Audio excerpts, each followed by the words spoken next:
My Lady Jane from Amazon Prime. The thing is, those other two shows, they take themselves really seriously, and so when they fail, it's in a fashion that is not fun. This show, what it does, by rewriting history and not caring too much about the authenticity of the wardrobe of the time, the dialogue of the time, the looks of the characters, all of that. It's just something you get used to when you see some of these shows after a while. That is not to say I don't like historically accurate dramas, and I do. I am a history buff. I have a history degree. So I do appreciate when they get it right, don't get me wrong. But this show has got some charm to it.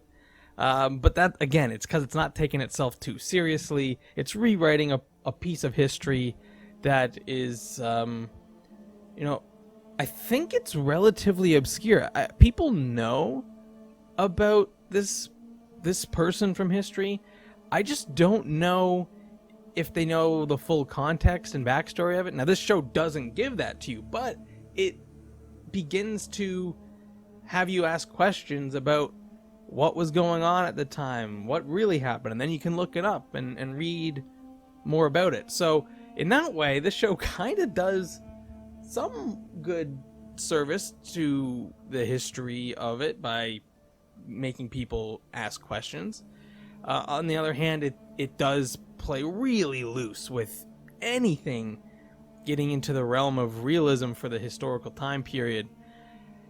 But you know what? It's fun. It's quirky. It's got this really silly overdub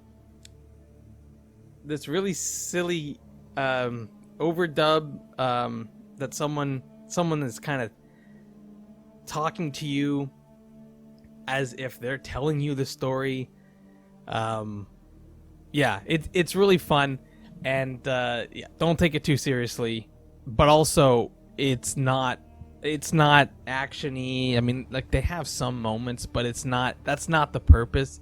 It's really more of a rom-dram something, just around this setting, and just writing their own fan fiction within that moment of time. That's what it is. So give it a watch if you are in the mood for something like that. If you're in the mood for something different. But not a whole lot to recommend this week, unfortunately. I'll see you next time.